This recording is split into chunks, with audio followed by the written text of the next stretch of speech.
Hola a todas y a todos, soy José Lugardo, director de Sativa Care, primera clínica integral de cannabis medicinal en México.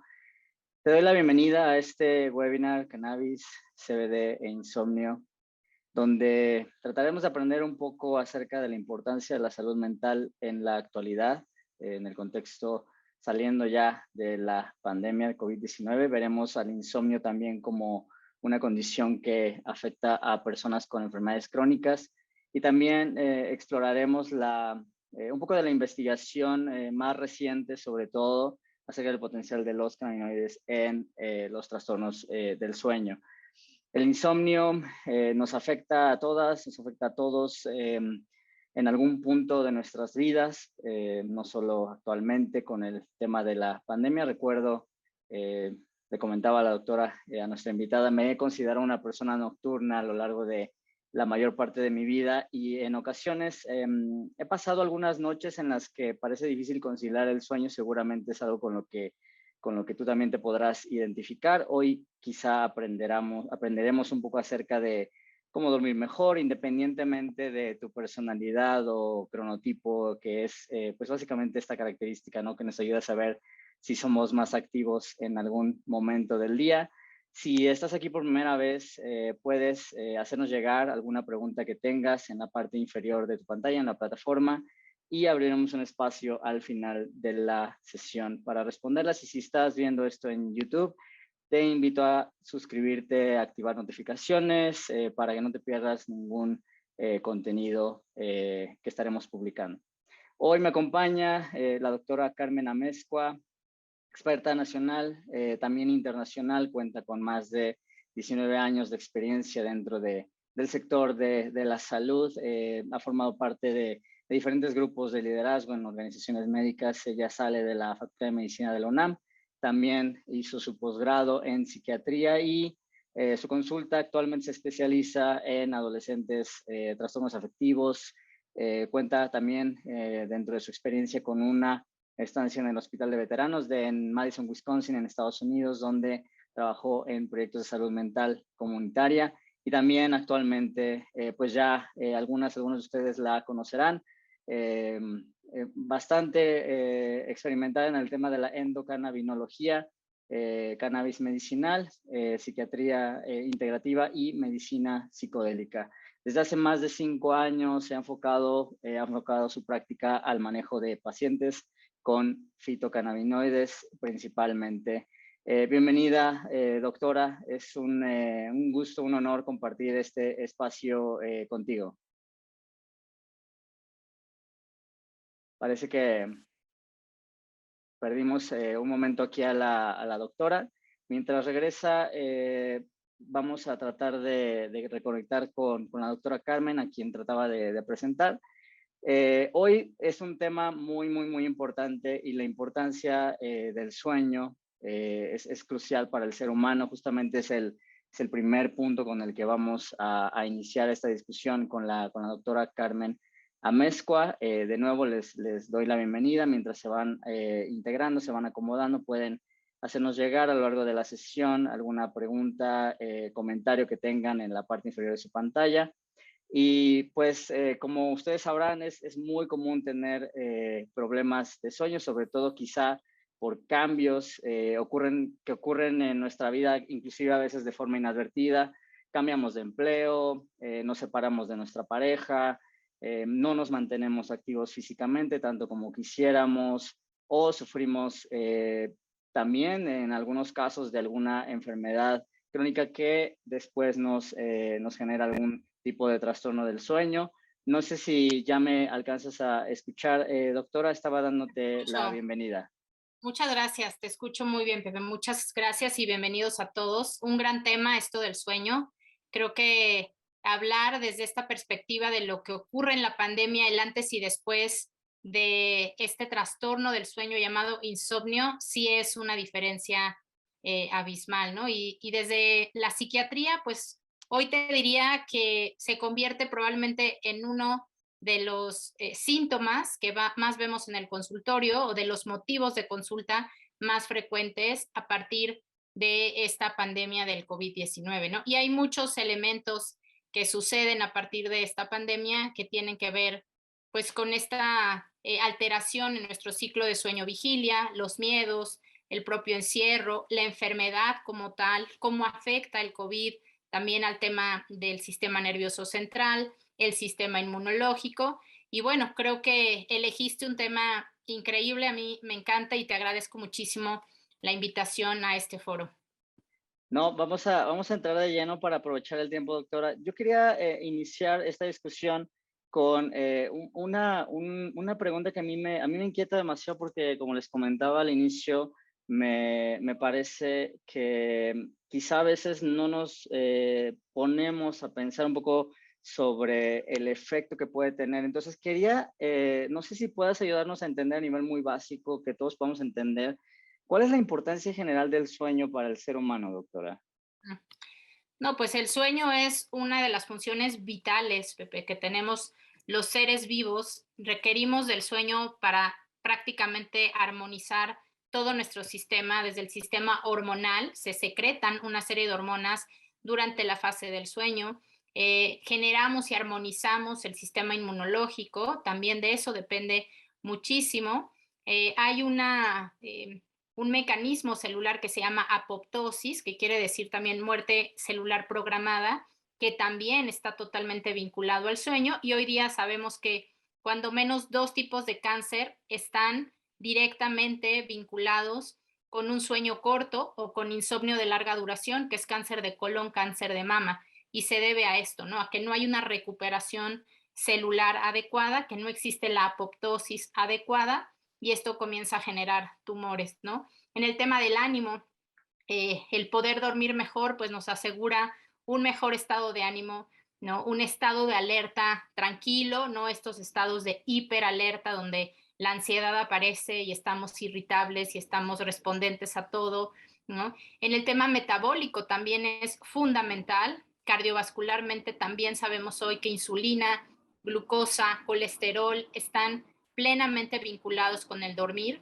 y la fertilidad. O sea, si tú te fijas hoy, los índices de fertilidad han ido bajando a nivel global y muchas de las teorías que tienen los expertos en fertilidad en el mundo tiene que ver también con patrones alterados de sueño, ¿no? Gente que no duerme y que lamentablemente esto genera un déficit en hormonas, tanto masculinas como femeninas, un déficit en producción de espermatozoides y de ovocitos sanos y por ende, pues la baja de fertilidad a nivel del mundo, ¿no? Entre muchísimas otras cosas. Entonces, a nivel de la psique, pues es como el momento que tenemos para, yo le llamo como restaurar o bajar el switch de toda la información que recibimos en el día y es el momento en el que nuestro cerebro entra en un modo de recuperación, entra en un modo de sobrevivencia, lo cual nos permite al siguiente día tener mucho más claridad de qué vamos a ejecutar, cómo lo vamos a ejecutar. Entonces, el sueño es, yo te diría,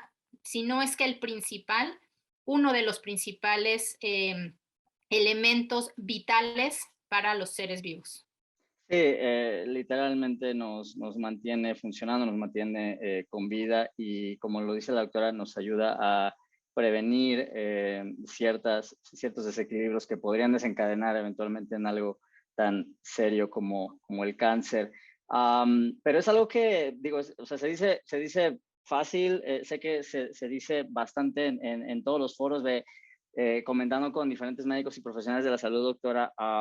Parece que el tema había no solo el tema de la parte del sueño en específico, sino a manera general, el tema de la salud mental, es un tema que se toca, se trata de reforzar, salen infografías, los materiales ya estaban hechos desde hace muchísimos años, es algo que se ha tratado de reforzar en la población, en el público en general, pero es un tema, honestamente, que parece que no mejora, digo, que parece que no hay una incidencia real en el público en general en cuanto a, quizá, por ejemplo, empezar por distinguir entre una mala higiene del sueño y un trastorno del sueño. Por qué no les ayudamos a entender un poco la diferencia entre estas dos y qué señales son importantes identificar, ya sea en una o en la otra, doctora? Mira, primero quiero decirte que el tema de salud mental pues se está convirtiendo ya en la siguiente pandemia, ¿no? Yes. para nosotros como profesionales de la salud es muy preocupante ver niños cada vez más pequeños debutando con problemas como esto que me acabas de mencionar, o sea, niños que literalmente ya tienen insomnio, tienen pesadillas, tienen sonambulismo, o sea, tienen una serie de elementos de alteraciones en su sueño desde muy temprana edad, cosa que anteriormente no veíamos en el consultorio. Adultos donde cada día, incluso yo les digo, ya hasta lo normalizamos, o sea, cuando yo les pregunto a mis pacientes, ¿cuántas horas duermes? No, yo lo normal. Ajá, ¿cuántas horas? Y me dicen, no, pues como 5 o 6. O sea, 5 o 6, y ahorita que estás hablando de la diferencia entre una higiene del sueño, pues inadecuada y el insomnio o los trastornos del sueño, una de las características y las definiciones para poder determinar que hay un problema, que es el insomnio, es la cantidad de sueño. Y la cantidad de sueño tiene que ser por arriba, por lo menos, de 6 horas en un adulto, ¿no? Entonces, imagínate que la gente te dice, no, yo normal, duermo 5 a 6 horas, ¿no? O sea, wow. Y eso pues lo normaliza. El médico no pregunta porque el médico duerme de 5 a 6 horas. Entonces, cuando el paciente le dice eso, pues es normal, ¿no? La higiene del sueño es algo que no nos enseñan en la escuela, como nos enseñan la higiene de los dientes, la higiene de lavarte las manos antes y después de ir al baño, ¿no? O sea, tenemos como muchas cosas que sí nos enseñan en la primaria, en la secundaria, pero nunca nadie te ha hablado de la higiene del sueño, ¿no? Y la higiene del sueño nuevamente es fundamental para poder tener una buena salud, así como los dientes, así como las manos, así como la salud gineco-obstétrica, la salud masculina, etcétera, ¿no? Higiene del sueño son una serie de pasos que tenemos que cumplir para poder tener un sueño reparador. Y de eso dependen muchos de nuestros hábitos o malos hábitos. Entonces, mucha gente llega al consultorio y me dice, es que yo no duermo, Carmen, es que ya estoy harta, ¿no? Llevo no sé cuántos años durmiendo mal y tengo insomnio, ¿no? Ok, y yo les pregunto, ¿y dónde duermes, no? No, pues duermo en una cama súper dura con mi marido que ronca y hace muchísimo calor porque estamos a 35 grados, y uso una pijama de plástico, ¿no? De estas, pues que no son fibras naturales, y además pues tomo café antes de irme a dormir. ¿Y qué cenas? Pues me ceno pues, unos, normal, Carmen, unos 6 tacos, 8 tacos, ¿no? O una pancita, una birria, o lo que sobró de la comida y me lo echo a las 7, 8 de la noche. Tomo muchos líquidos, ¿no? Tengo el iPad o el dispositivo o el celular ahí al lado mío, veo la tele para dormirme. Entonces te das cuenta que eso te habla de un mal hábito, de una mala higiene del sueño. Para tener una buena higiene del sueño hay que intentar estar en un lugar tranquilo, fresco, con la temperatura adecuada, o sea, si hace frío, pues tener pues una cobijita que te dé el calor suficiente, pero si estamos como ahorita que nos estamos asando todos por todos lados del país, pues seguramente estar más fresco, incluso dormir desnudo. Muchos de los expertos en sueño comentan, ¿no? Los beneficios de dormir desnudo, las sábanas de algodón, no sábanas que sean plásticas, ¿no? Para que haya una buena respiración y pues estemos más frescos, no comer alimentos antes de irnos a la cama, no tomar líquidos para que pues evitemos que la vejiga se llene y pues nos despierte, ¿no? En la micción y pues tengamos que interrumpir el sueño, evitar tener los dispositivos a un lado, evitar tener la televisión prendida o libros incluso antes de dormir. O sea, hay muchas cositas, así como cepíllate los dientes de arriba para abajo, los dientes de las muelitas se cepillan en forma circular, ¿no?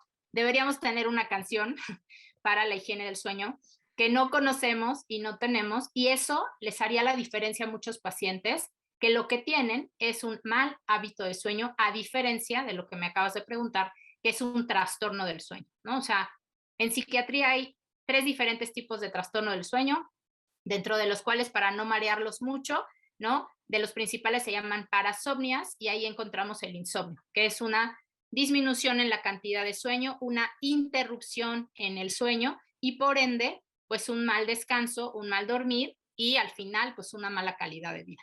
Si tú corriges los malos hábitos, probablemente puedas dormir mejor y tener un sueño reparador, sin ayuda de ningún tipo de medicamentos, sin ningún tipo de médico, simplemente es cambiar tus hábitos, ¿no? Y hay gente que cambia Hace, hábitos, perdón, hay gente que cambia hábitos y pues simple y sencillamente no mejora porque ya hay una patología ahí, ¿no? Ya hay un trastorno del sueño.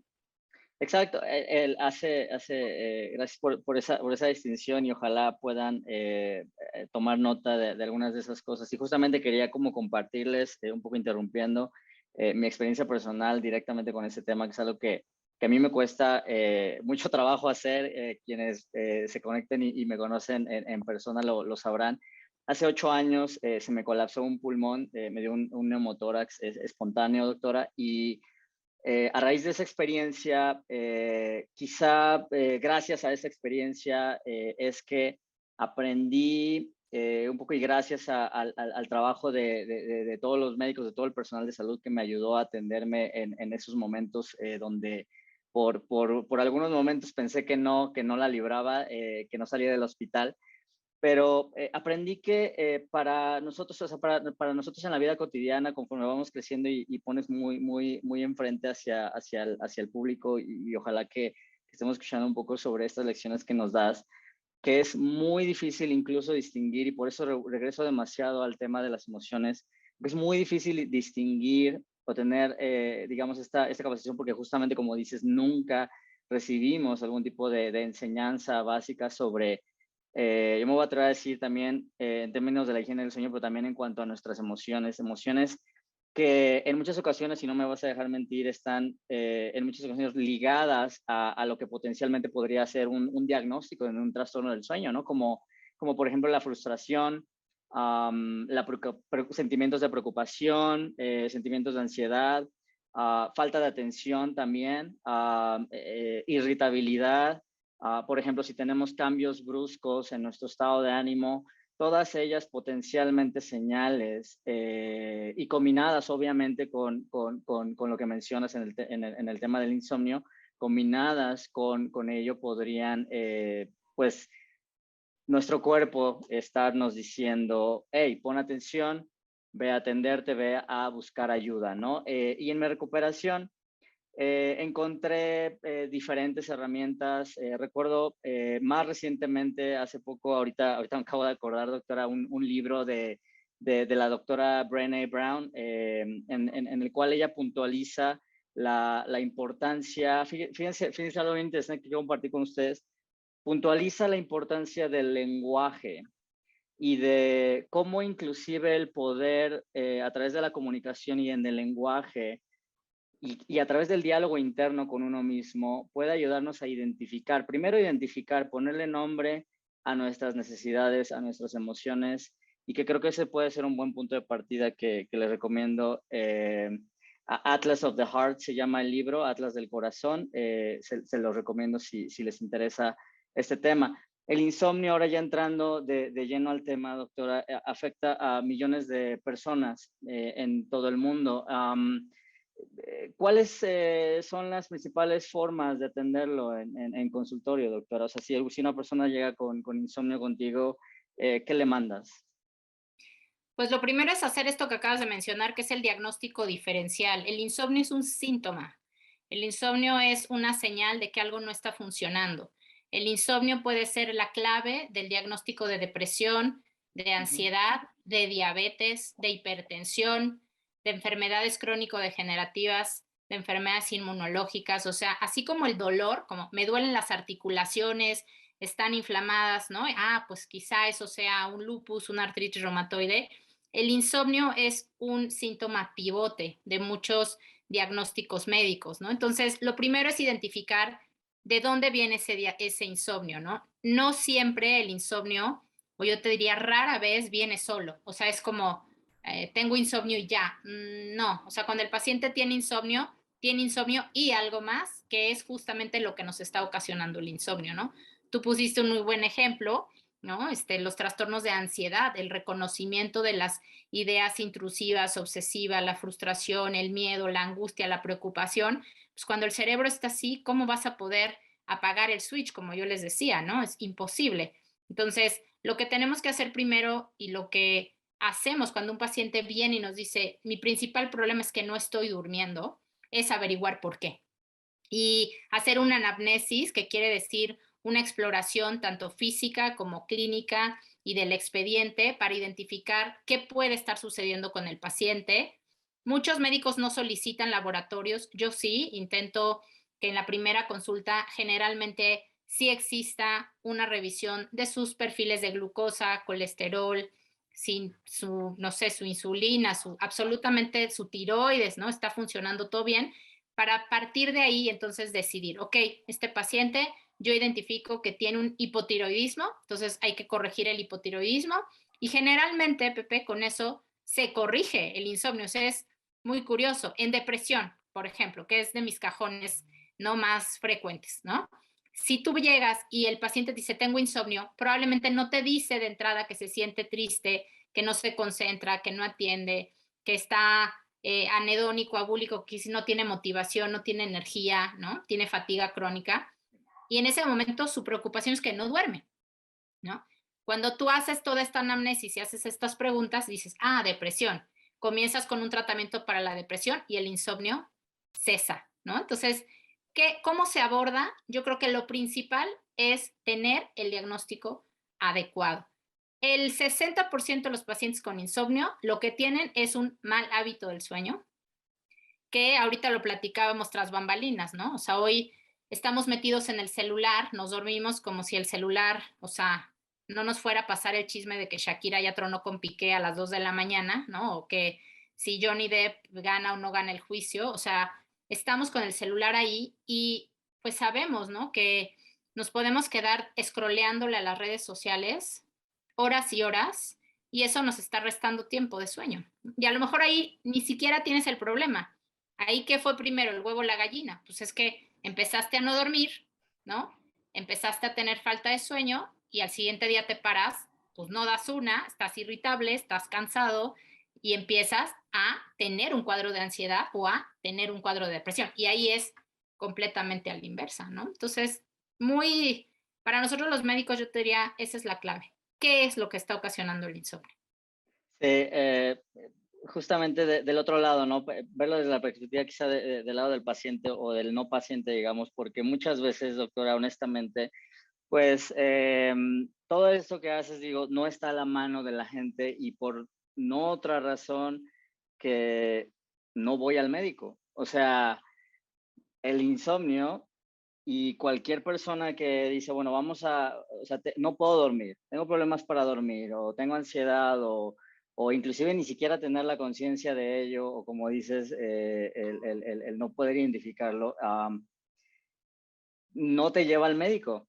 En la gran mayoría de los casos, o sea, puede uno inclusive ver los datos de salud pública o sea, y de que en realidad las personas, ¿qué van a hacer?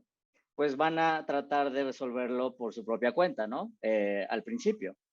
Pero como ya lo has explicado, puntualizado, pues si es un problema de higiene del sueño y tú ya generaste ciertas conductas a lo largo de toda tu vida, pues no vas a poder identificar en muchos casos, ah, sí es cierto, pues es que, como dices, ¿cómo voy a poder dormir si pues tengo ahí a todos los dispositivos o el ruiderío o mi pareja ronca y eso me genera un conflicto, ¿no? Entonces, creo que también el tema, quizá no es el tema de la discusión de ahora, pero quería traerlo aquí a la mesa, doctora, porque esa es una realidad de muchas de las personas. Y en otros espacios hemos hablado un poco sobre lo que yo a veces llamo, digamos, pues una separación, una fragmentación en general, personas que buscan mejorar su salud, o sea, para no usar el término paciente en específico, y el personal de salud en general, y aquí me estoy refiriendo a médicas, a médicos y a otro personal de salud, psicología y etcétera, ¿no? Entonces, ¿cómo conciliar esto, doctora? O sea, ¿cuál puede ser el rol de las y de los médicos, quizá no solo echándote la bolita a ti, digamos, ¿no? Pero, ¿cómo podemos recuperar la confianza del público acerca de un tema tan importante como el sueño? Ujú. Pues yo creo que la educación, lo que estás haciendo tú, lo que haces Ativa, ¿no? De tener estos foros abiertos para que la gente pueda realmente educarse en el tema. Esto de entender que el insomnio es un síntoma, es como decirle a alguien, si tienes dolor de cabeza y te dura una semana, no te esperas 6 años con el dolor de cabeza diario, ¿verdad? O sea, en ese momento dices, no, pues eso es un síntoma. A mí me enseñaron que la migraña o el dolor crónico de cabeza, pues puede ser algo. algo, me duele la muela, no te esperas 6 años a que se te pudre el diente y se te caiga con el dolor, ¿no? O sea, no te esperas 2 años orinando cada 20 minutos porque tienes, me explico, o sea, son síntomas. Yo creo que la manera en la que nosotros podemos, pues, ponernos un poco al tú a tú es, primero, entender que muchos de nosotros, la prevalencia del insomnio es altísima, o sea, dependiendo de la patología, pero en nuestro país actualmente llega a ser hasta del 30% en población joven. Y ahorita hablábamos también tú y yo de los niños, ¿no? De los adolescentes que están durmiendo pegados al iPad o al celular, los papás no se dan cuenta y el niño está jugando videojuegos o chateando con sus cuates o viendo redes sociales y duerme literalmente 4 o 5 horas. Un niño, un adolescente que debería de tener en esos momentos 10, 12 horas de sueño, ¿no? Entonces, yo te diría que el saber que yo como doctora también soy mamá y me enfrento a eso, ¿no? El educar, yo siempre educo desde mi casa, o sea, a mi mamá, a mi hermana, a mi hijo, o sea, quien tengo cerca yo les cuento sobre lo que yo considero que son temas de prevención. Esto, si se previniera, no tendríamos la ola que tenemos de problemas físicos, porque hay que entender que el insomnio crónico trae cáncer, trae infertilidad, trae infarto agudo al miocardio, trae hipercolesterolemia, trae problemas endocrinológicos graves, ¿no? Trae ansiedad, trae depresión, o sea, ¿qué más que decirle a la gente atiéndete? O sea, en realidad puede ser que lo puedas hacer solo, pero yo te puedo decir que el 80% de los casos, pues terminan con un cóctel de cosas, no terminan realmente resolviendo el problema, nada más están mareando y al final, lo que te digo, no están identificando el source, o sea, no están identificando la causa. Cuando tú no identificas la causa, no puedes llegar a la solución. Entonces, yo creo que eso pues también ha hecho que los pacientes de repente o la gente busque por todos lados, ¿no? Brujos, chamanes, la limpia, la acupuntura, o sea, todo lo alternativo posible antes de llegar a un doctor, porque además llegas al doctor y ¿qué es lo primero que te zampas si ya dijiste insomnio? Pues benzodiazepinas o sedantes, ¿no? Nadie quiere estar hoy ahí. Entonces, creo que eso también es importante. La gente tiene miedo de la prescripción con el insomnio. No, Carmen, a mí me dicen, yo vengo contigo porque yo sé que tú no me vas a dar de entrada benzodiazepinas, ¿no? O sea, pero es el miedo también, ¿no? Sí, Entonces yo creo que la educación del médico también es importante, ¿no? sí, así es. Hay mucho trabajo por hacer, inclusive me toca parte de mi trabajo, doctora, como sabrás, ya es un poco en temas de salud pública y en temas de la parte como normativa regulatoria. Y hay tantas áreas de oportunidad en ese tema que creo que también son muy importantes tocarlas desde la parte institucional, porque a final de cuentas muchas personas pues ese es el primer punto de contacto, ¿no? O sea, el primer médico que te ve es el del IMSS, ¿no? El de tu clínica en el lugar donde vives. Y a mí me parece muy crucial que esas primeras interacciones pues ayuden a las personas, sobre todo en todo el aspecto de la salud mental y en particular obviamente en un tema tan importante. Imagínate, 30%. Me acabo de acordar ahora, me toca hacer una presentación ante una de estas presentaciones ante autoridades federales. Recuerdo, les doy algunas estadísticas hacia el final de la presentación en relación a, por ejemplo, el potencial sobre el tema de cannabis medicinal en la población mexicana, ¿no? Y alrededor del 15% en el país, mencionabas 30% con el tema de insomnio, alrededor del 15% sufre algún trastorno de ansiedad generalizada. Y si el 60% 30%... dolor, 60% dolor, para ser otra. Sí, y es muy posible, o sea, es muy probable que eventualmente, si no tienes dolor, lo vas a padecer, si no tienes diabetes, la vas a padecer. Y mencionabas, 30% es una de cada tres, o sea, una de cada tres personas que están conectadas es posible que tenga un problema del sueño, son bastantes, pero más que el tema de las estadísticas, creo que también hacía un poco esta analogía en esa ocasión. Y les quiero invitar a que hagamos una reflexión en cuanto a no el número, sino qué significa eso en nuestra casa, la importancia de estas estadísticas en casa. Muchos de nosotros vamos a tener sentimientos de ansiedad, de estrés, y estos son probablemente, digamos, normales. Alguien nos hace enojar o tenemos que pagar el carro la próxima semana. Nos preocupa el trabajo, tenemos que salir de deudas. Siento yo, doctora, no sé qué pienses, pero que vivimos en todo, parece, y sobre todo las personas que están en ciudades grandes como la Ciudad de México, pero creo que también la pandemia exagera un poco estos temas, que vivimos en todo menos en el presente. ¿Qué en realidad necesitamos para estar bien? Y muchas veces yo creo que son las cosas más simples, ¿no? Tomar agua.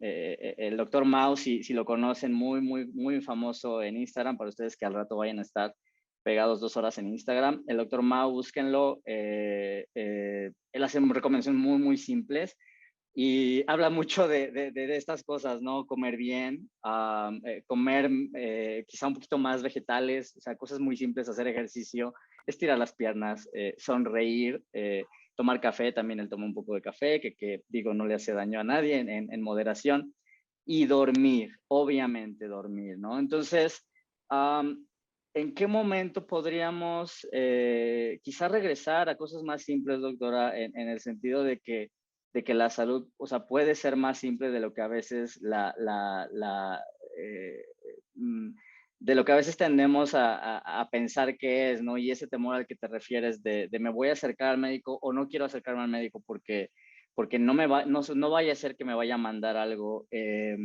¿Cómo podemos acercar la salud hacia todos los rincones del país de una forma un poco más sensible, doctora?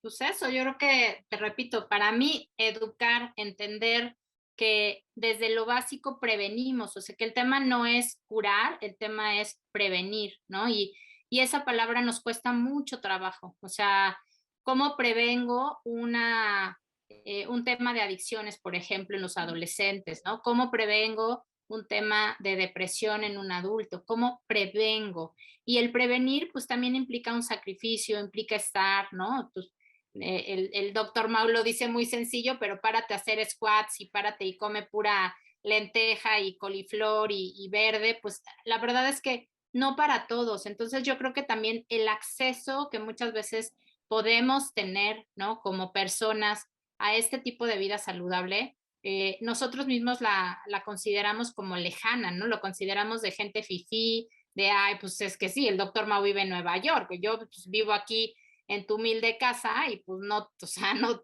soy mamá y pues yo no tengo para hacer squats ni ir a correr ahí a los puentes de Nueva York, ¿no? No sé, ¿no? Entonces, pero yo creo que la gente tiene que entender que en su vida cotidiana, en el donde está, como está, ¿no? Puede generar una calidad de vida, puede generar una prevención, ¿no? Y con cosas tan sencillas, con realmente una inversión mínima. El tema de la higiene del sueño, como yo te decía, o sea, es desde dormir sin ropa, o sea, al contrario, yo te estoy diciendo, quítate todo, ¿no? O sea, no necesitas una pijama fancy, no necesitas una almohada de plumas, ni un colchón súper ortopédico, o sea, necesitas un espacio cómodo, estar fresco, ¿no? Y evitar, eso sí, eso depende de ti, evitar pues que esté tu celular al lado, tu iPad al lado, la tele, pues esa gente que tiene la televisión en el cuarto, o sea, ¿no? O la otra, yo les digo, pues tienes al marido que ronca ya al lado tuyo y llevas 10 años, pues no, es que no puedo dormir, ¿no? Ya revisamos todo, ya le hicimos estudio y resulta que el marido, pues ronca, ¿no? ¿Sabes qué? Saca al marido del cuarto, no pasa nada, ¿no? Estos prejuicios absurdos de, pues es mi marido, ahora sí que ya de aquí hasta la eternidad, hasta que la muerte nos separe, doctora. Bueno, pues usted mueras entonces, ¿no? Del insomnio, hasta que no saque al señor de la cama y lo mande al cuarto de al lado, ¿no? No se va a quitar el problema, ¿me entiendes? Entonces, son cosas mínimas, básicas, no tomar agua, no cenar fuerte, o sea, en sueño, de verdad, es lo más barato que hay llegar a una higiene del sueño adecuada. Entonces, acercarlo a la gente, entender que no es de fifís, que no es de, ¿no? Come una super dieta verde y plant free y plant based y no, o sea, no, de verdad es algo que lo puedes hacer y es muy sencillo, pero depende de ti. La gente no se quiere despegar. Cuando yo les digo, deja el celular afuera, no lo metas al cuarto. O sea, a dormir no entra el celular. No, Carmen, es que qué tal me habla mi mamá, se ofrece algo. O sea, ¿qué tal tengo una llamada de emergencia? ¿No? Entonces no se quieren despegar de sus dispositivos, ¿no? Y bueno, yo creo que en eso es donde podemos hacer mucho, Pepe, en acercar a las personas a entender que cuesta más caro curar, ¿no? Aliviar un tema que prevenir un tema. Sí, toda la razón. Antes de entrar, mencionábamos como este chiste local, o la doctora hacía alusión a que mencionábamos específicamente el tema de que mm, las personas que generan contenido, conozco a varias personas que generan contenido para redes sociales y las personas que generan contenido para redes sociales, y seguramente no me van a dejar mentir aquí en la audiencia, pero programan sus publicaciones de contenido en la noche, en las horas de la noche, entre 9 y 11 de la noche. ¿Por qué las programan entre 9 y 11 de la noche? Porque pues es ahora todos estamos pegados en Instagram, en TikTok, y justamente yo siento que en cierta dimensión esa red social, ojalá no me cause algún problema aquí legal o algo, pero siento que es una red social en esteroides, o sea que en realidad está generando un tipo de dependencia programada en personas y que a mí me parece bastante riesgoso.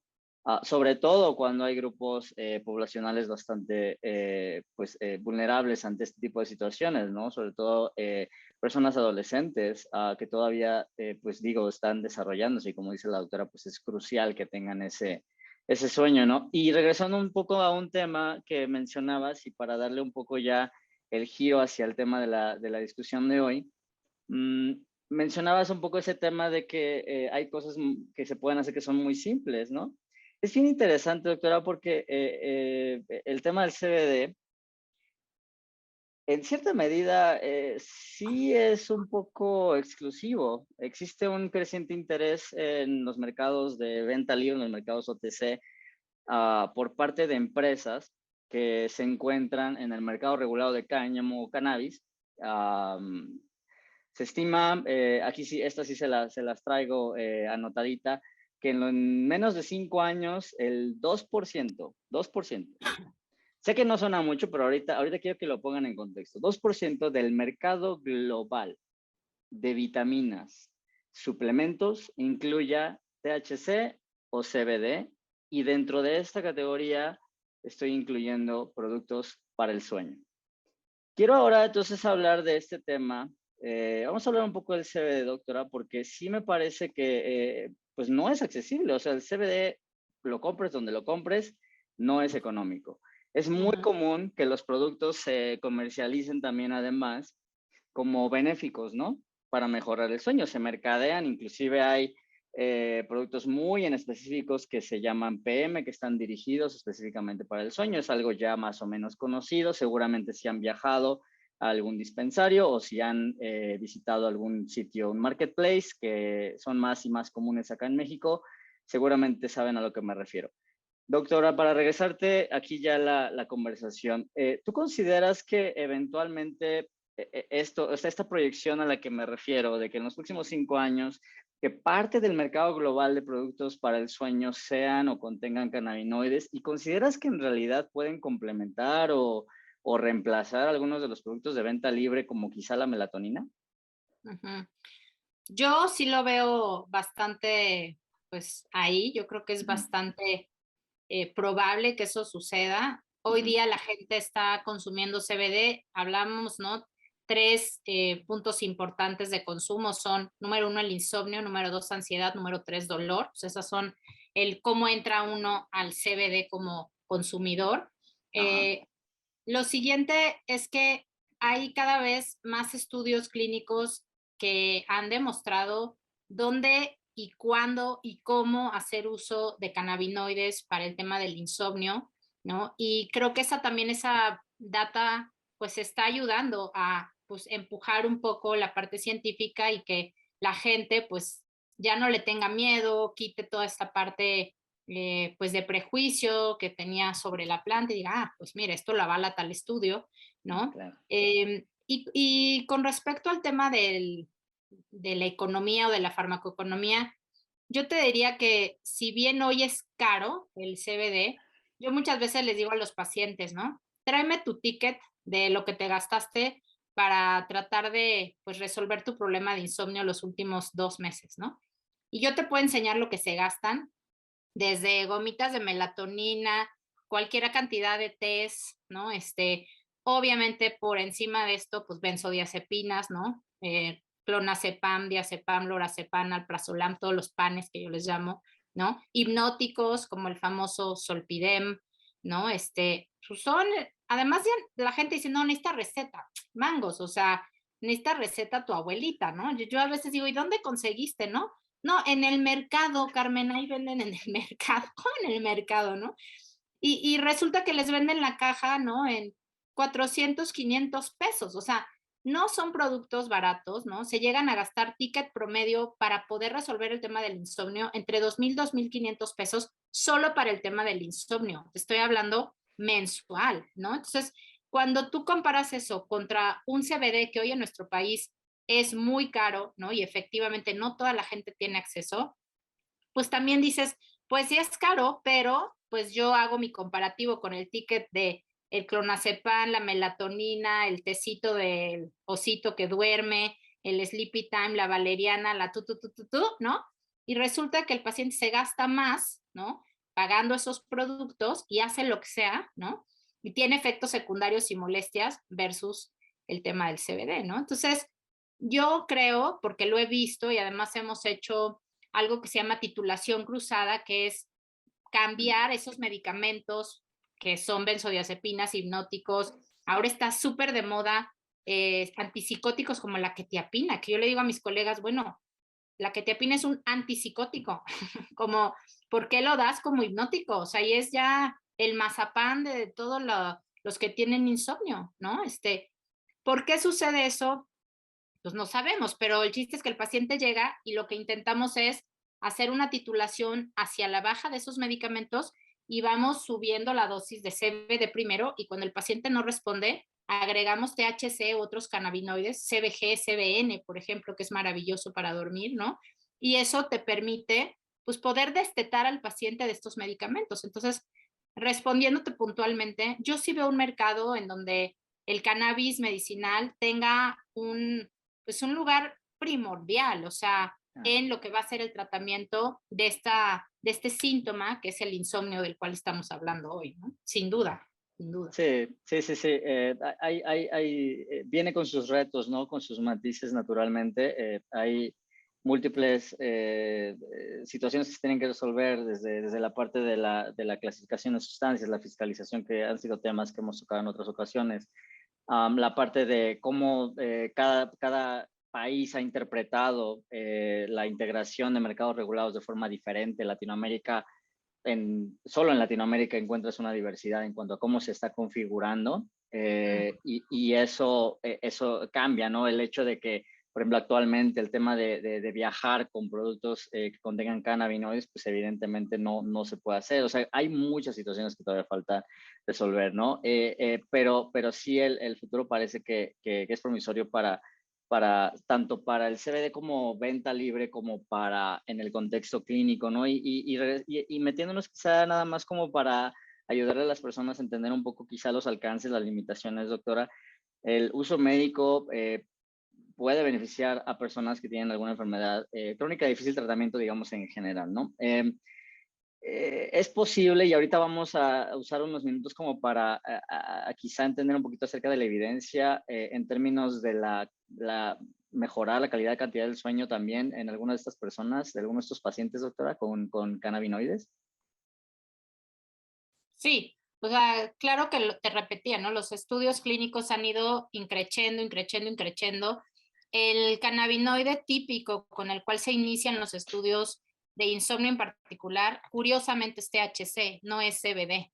O sea, el hipnótico de la planta, el que promueve, digamos, este estado de hipnosis, ¿no? De narcolepsia, es justamente THC. El CBD actúa bastante distinto. Recordemos que nuestro sistema endocannabinoide tiene dos tipos de receptores cuando menos bien reconocidos, el CB1 y el CB2, ¿no? Y los dos están en el sistema nervioso central, bien localizados en áreas que son importantísimas para el sueño, y por ende cada uno de los cannabinoides tiene su porqué y su cuándo y su cómo. Yo creo que hoy día se conoce como el CBD, además de ser un buen relajante muscular, un buen ansiolítico, ¿no? Nos ayuda a bajar la presión arterial y inmediatamente esos tres elementos que te acabo de decir inducen a un estado donde uno puede entrar a la fase del sueño mucho más rápida, pero no es el hipnótico preferido para los paliativistas, por ejemplo, los que vemos pacientes terminales, los que vemos pacientes con cáncer, los pacientes que pues ya tienen un insomnio muy, muy difícil de roer, como decimos, ¿no? A esos sí o sí hay que darles THC, hay que darles CBN, hay que combinar con CBD, ¿no? Se requiere un manejo mucho más multidisciplinario e integral, hablando de la planta per se, terpenos, flavonoides, o sea, ahí creo que es mucho más complejo, ¿no? Pero yo creo que vemos un avance, Pepe, importantísimo, ¿no? O sea, en dónde sí, en quiénes sí. También es cierto que el CBD no funciona para todos en insomnio, ¿no? Muchos me dicen, Carmen, yo ya me tomé 100 miligramos y no duermo. Pues no vas a dormir.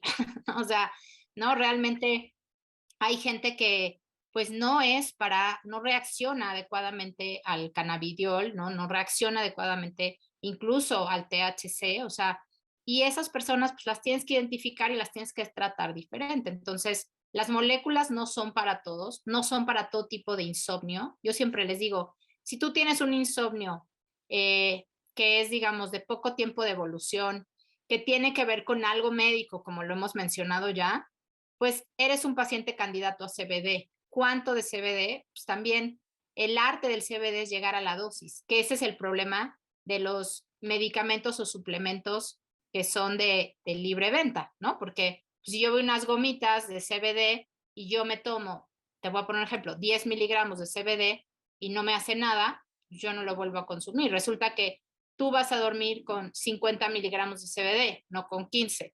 ¿No? Otro que está a un lado con 5 miligramos de CBD va a estar como rey durmiendo, ¿no? Y soñando con borregos. O sea, es bien diferente y por eso es tan difícil, ¿no? Para el CBD entrar al mercado de libre venta, porque la dosificación es muy personalizada, ¿no? La dosificación de THC es todavía más personalizada, ¿no? Entonces, son muchos elementos que participan también en el estudio del sueño y que hacen muy complejas las moléculas para los estudios clínicos, ¿no? Entonces, pero yo te diría que en la siguiente década probablemente una de las moléculas o las moléculas más estudiadas en sueño que vamos a ver son cannabinoides, porque es brutalmente impresionante el cambio que hay en la profundidad del sueño, en la latencia del sueño, en las ondas que se generan cuando utilizas cannabinoides que cuando no utilizas cannabinoides. Y los efectos secundarios versus una benzodiazepina, versus un hipnótico, versus ahora te digo, de moda los antipsicóticos, no tiene nada que ver, ¿no? Sí, mencionando un poco, yo les quería comentar sobre complementar un poco la respuesta de la doctora. Um, Principalmente la razón, y esto lo conocerán muchos de ustedes, para las limitaciones en la investigación, pues son bastantes, son serias y tienen que ver con razones de política de drogas y de otra índole, en cuanto a solo el tener acceso a moléculas para la investigación. Cuando estas han sido utilizadas en la investigación, pues todavía agregar los retos inherentes a la forma en la que desarrollamos fármacos y a la forma en la que hacemos medicina. Y muchas veces, solo para simplificarlo, se excluyen muchas personas que tienen tal o cual diagnóstico antes de que puedan, digamos, ser candidatos para ingresar a tal o cual ensayo clínico. Hay uno que se publica en 2021, con gusto, sobre todo para personal de salud que les interese este tema, se los puedo compartir con mucho gusto. En el año pasado se publica un ensayo clínico aleatorizado, doble ciego, fase 2, con 23 pacientes de insomnio crónico. Digamos, lo sponsorea, lo patrocina una organización que busca llevar un producto a mercado. El producto en cuestión es un aceite con THC, CBD y CBN, moléculas que ha mencionado la doctora a lo largo de esta sesión. Y lo interesante, les paso aquí un poco como algunos datos interesantes de esto, es se plantean 2 dosis diarias nocturnas, perdónenme, una dosis diaria nocturna, una dosis baja y una dosis alta, que fueron, digamos, las 2 dosis que se les dio a los pacientes 1 hora antes de dormir durante 2 semanas. La edad promedio era de 54 años y después de 2 semanas, de solo 2 semanas, a mí fue algo que me llamó mucho la atención de este ensayo. Fue bien tolerado, como dice la doctora, muchas veces al integrar cannabinoides las personas piensan, ¿no?, que hay pues esos riesgos, ¿no? Inclusive es algo que puntualizan los autores del ensayo, que hay que poner atención sobre todo a algún tipo de efecto adverso y a la percepción que tengan las personas en cuanto a algún potencial de algún efecto adverso que se observó, sobre todo en este ensayo, fueron sequedad de boca y mareo principalmente. Pero en este y en otros ensayos en la literatura se recomienda tener o poner especial atención a la presencia de mareo o de alucinaciones potencialmente, ya que son, no porque ocurran necesariamente la mayor parte del tiempo o que ocurran seguido, sino porque son preocupaciones con las que los pacientes a veces llegan, ¿no?, a tomar algunos de estos productos. Y además, obviamente, el tema de las interacciones con otros fármacos, ¿no? Pero en este ensayo es bien interesante, yo quería compartírselos porque no sé si es el primero o si no es el primero, debería de ser dentro de estos primeros fase 2, específicamente para el tema del insomnio. Y les ayudó bastante a incrementar, por ejemplo, el tiempo que permanecieron dormidos estos pacientes, la mayoría mujeres, perdónenme, disminuyó también el tiempo que permanecieron despiertos durante la noche, y se observaron otras mejorías en cuanto a una reducción en niveles de fatiga, o sea, la gente se sentía menos cansada y también pudieron realizar sus actividades de forma cotidiana, pues más, un poquito mejor, ¿no? Que sin el producto en cuestión, ¿no? Um, no sé si de repente la doctora menciona que posiblemente estamos aquí en el inicio, yo considero también que estamos en el inicio, y de nuevo, para mí resaltar el tema de la categoría general de la salud mental, porque se están observando cosas muy interesantes en el contexto clínico, en la parte de la salud mental, tanto en cannabinoides y más recientemente también en el tema de psicodélicos. ¿No, doctora? Yo quería sé que no tenemos, no sé si antes de pasar a quizá lo siguiente, querías como comentar algo en relación a estos ensayos o quizá algo de tu memoria que puedas recomendarle en cuanto a quizá una persona que tenga insomnio, ¿qué recomendaciones podríamos hacerles antes, digamos, de entrar a consulta o quizá a la hora de que estén pensando en integrar el uso de cannabinoides, si están pensando en que les ayude a dormir mejor? Pues eso, revisar su higiene del sueño, ¿no? Es muy sencilla, la puedo compartir después contigo para que nos hagas favor de a quien la decida tener, ¿no? Yo la tengo ahí hasta pegada en mi refri, ¿no? Me parece muy, muy importante porque a veces se nos olvida lo básico, ¿no? O sea, como les digo, la canción del conejito de los dientes, ¿no? Es parte de este hábito que ya tienes, ¿no? Y sabes que pues tienes cómo cepillar tus dientes y tus muelas y es algo que ya introyectaste. Con el sueño no. Entonces yo lo primero que les diría es, antes de ir con un médico, antes de ir con un experto, antes de ir con un endocannabinólogo, quien ustedes decidan, ¿no? Revisen su higiene del sueño, o sea, revisen estos puntos, estos escalones, ¿no? Que te llevan a dormir mejor si realmente cambias este mal hábito. Si este mal hábito no se corrige al mes, porque además es muy rápido, ¿eh? O sea, es una magia. Si tú al mes de corregir tus malos hábitos de sueño, el insomnio no se corrige, ve al doctor. O sea, sí ve a un profesional. Repito, el insomnio es un síntoma. Puede estarte avisando algo en tu cuerpo, algo endocrinológico, algo inmunológico. Es importante que escuches tu cuerpo, ¿no? El insomnio no es normal, no es porque seas necio y no puedes cerrar los ojos y no te puedes ir a dormir. O sea, tu fisiología está alterada y tenemos que averiguar por qué, ¿no? Entonces, eso yo te diría para cerrar este comentario. La gente que entra a cannabinoides por su cuenta está increíble, está muy bien, pero acuérdense lo que les dijimos ahorita, ¿no?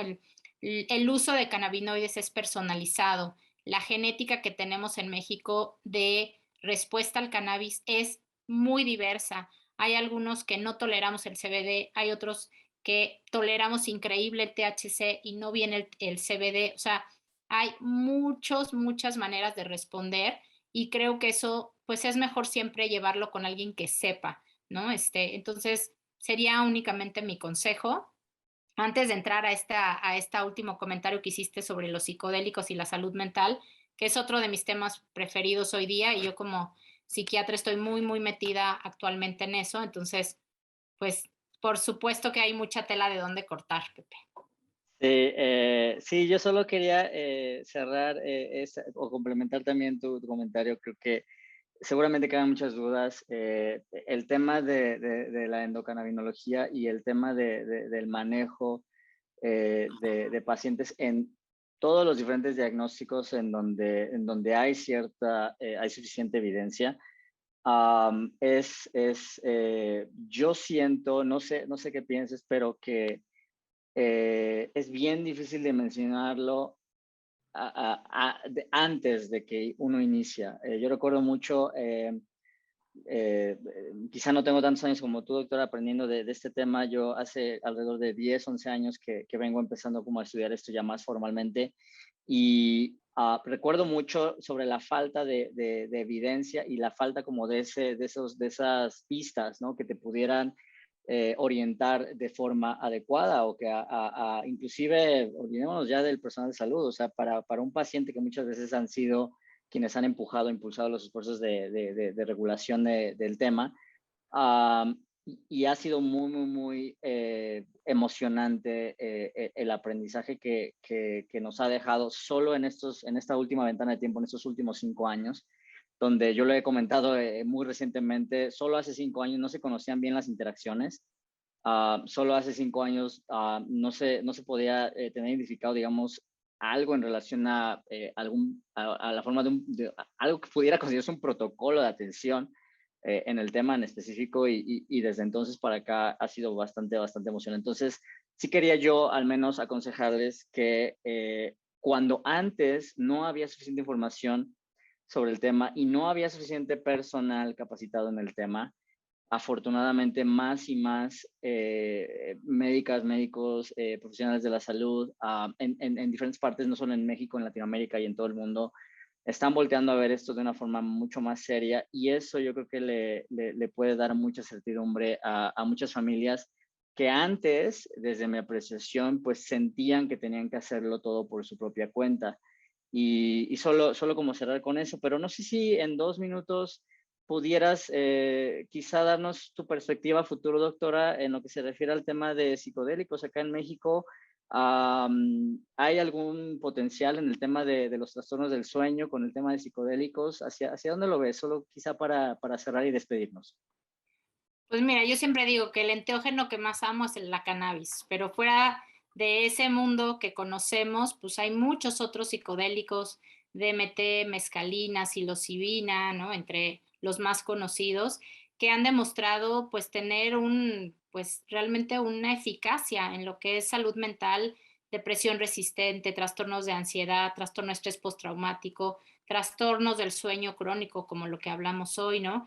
Y afortunadamente han sido ya varios países que han puesto el pie adelante en lo legal, en la parte regulatoria, para poder tener estudios clínicos realmente disponibles que nos permitan entender cómo y dónde utilizarlos para el bien común de la medicina y en este caso la salud mental.